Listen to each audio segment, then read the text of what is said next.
경찰에서 고소를 당했다고 경찰 조사를 받으러 오라는 연락을 받으면 정말 두렵기 마련이죠. 내가 어떤 잘못을 한 건지, 조사를 받다가 체포를 당하는 건 아닌지, 경찰 조사를 대체 어떻게 준비를 해야 하는지, 한 번도 경찰서를 가본 적이 없는 분들은요, 경찰에서 연락이 오는 것만으로도 너무나 큰 스트레스를 받게 됩니다. 더 큰 문제는요, 경찰 조사를 받고 뒤늦게 변호사 사무실을 찾는 경우예요. 어떤 분은요, 경찰 수사관이 공정하게 수사를 해줄 거라고 생각했는데 그게 착각이었다라고 하시면서 찾아오셨던 분도 있었습니다. 잘못한 게 없으니까 성실하게 조사를 받으면 되지 않나? 라고 생각했던 거예요. 근데 정말로 범죄자 취급만 당하고 왔다면서 억울해 하셨습니다. 오늘은요, 초기 경찰 조사 골든타임에 놓치면 안 되는 경찰 조사 대응 방법과 준비물에 대해서 알아보도록 하겠습니다. 경찰 조사에서 놓치면 절대 안 되는 것들 알아가셔서 억울한 일이 없으시기를 바라겠습니다.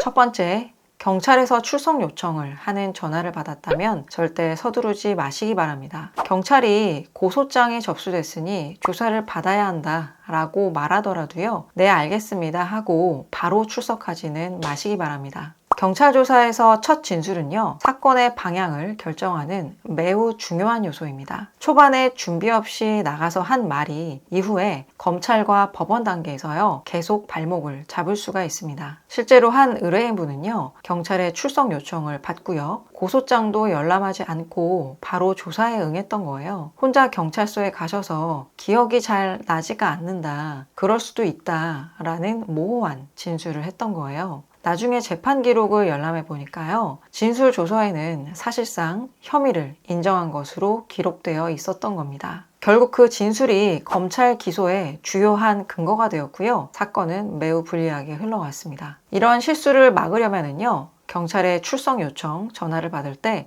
일정 확인 후에 다시 연락드리겠습니다 라고 정중하게 말씀하시기 바랍니다. 그런 다음에 먼저 고소장을 열람해 보시고요, 변호사와 상의하면서 철저히 경찰 조사를 준비하시기 바랍니다. 두 번째, 사건 초기에 증거를 철저히 확보하는 것이 중요합니다. 유리한 증거는요, 시간이 지날수록 확보하기가 어려워지고요, 삭제되거나 사라질 가능성이 있습니다. 한 피의자는요, 중간간 사건에서 무죄로 증명할 수 있는 CCTV가 있다고 주장했지만은요, CCTV 영상이 30일이 지나서 이미 삭제된 후여서요, 이것을 제출하지 못했습니다. 사건은 매우 불리하게 흘러갔고요, 결과를 바꾸는 게 매우 어렵게 됐습니다. 그러니 초기에 증거를 철저히 확보하시기 바랍니다. 세 번째, 무리하게 경찰과 대립하지 마시기 바랍니다. 경찰은요, 사건의 공정한 처리를 목표로 하는 기관입니다. 경찰은요, 피의자와 고소인 중에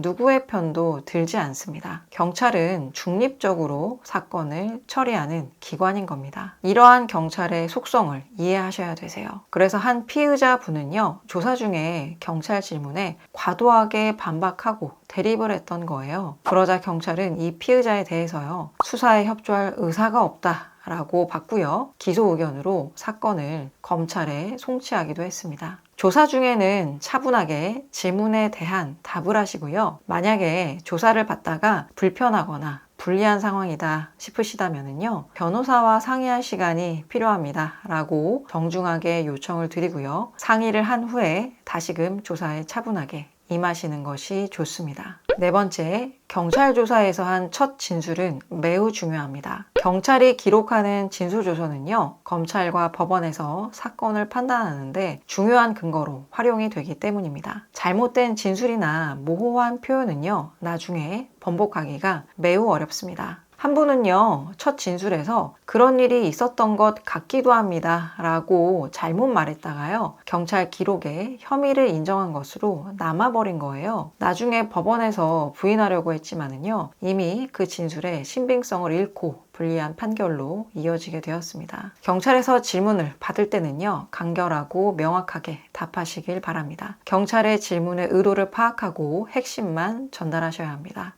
모르겠다거나 기억이 잘 나지 않는다 라는 식으로 불확실한 답변은 절대로 하지 마시고요, 조사를 받기 전에 입장을 정하고 명료하게 답변하시기 바랍니다. 5번째, 조사 중에 녹음은 하지 마시기 바랍니다. 이 녹음은요, 개인 휴대폰으로 녹음을 하는 걸 말합니다. 정식으로 경찰 녹화실에서 하는 녹음이 아니고요. 조사 중에 몰래 개인적으로 녹음을 시도하는 겁니다. 이런 것은 절대로 피해야 합니다. 녹음 도중에 조사실에 있는 다른 사람들의 조사 진술이 함께 녹음이 될 수가 있고요. 이런 경우에는 통신비밀보호법 위반으로 간주가 될 수도 있기 때문입니다. 실제로 한 분은 녹음을 시도했다가요, 적발이 돼서 조사가 중단이 되었고요. 사건이 지연되면서 불필요한 법적인 문제가 생긴 적도 있습니다. 그러니 개인적으로 녹음을 시도하거나 하지는 마시기 바랍니다. 6번째, 조사 후에 진술조서 확인은 필수입니다. 조사가 끝나면 경찰이 작성한 진술조서를 꼼꼼히 확인해야 합니다. 진술조서는 피의자가 한 말을 요약해서 기록한 것인데요. 자신의 의도와는 다르게 해석될 가능성이 있습니다. 한 피의자는 진술조서를 대충 읽고 서명을 한 거예요. 근데 나중에 진술조서를 확인해 보니까 피해자와 합의할 의사가 없다라고 잘못 기재된 것이 발견된 거예요. 실제로는 합의 의사가 있었지만은요, 이를 바로잡지 못해서요, 구공판 의견으로 재판에 넘어가기도 했습니다.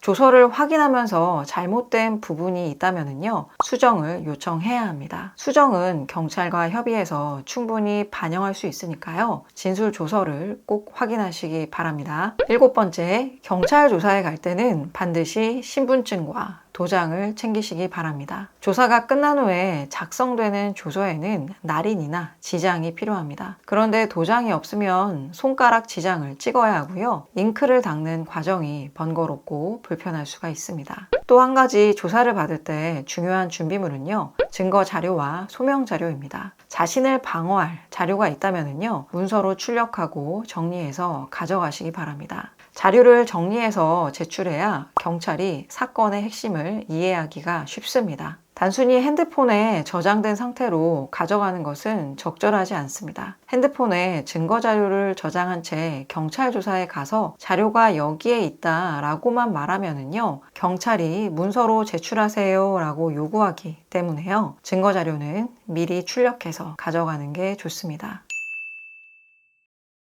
경찰 조사는 초기 대응이 매우 중요합니다. 준비 없이 응했다가 실수하면은요, 억울하게 기소를 당하거나 구공판이 돼서 징역형을 받는 등 돌이킬 수 없는 결과를 맞을 수도 있습니다. 경찰 첫 조사에 변호사 없이 혼자 갔다가요, 범죄자 취급을 당하고 큰 낭패를 보는 경우도 많습니다.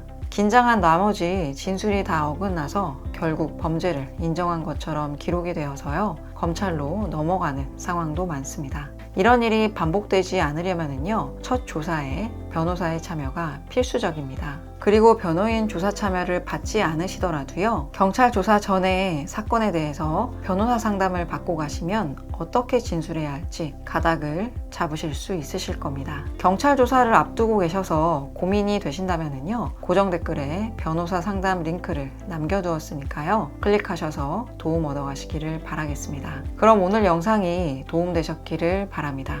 감사합니다.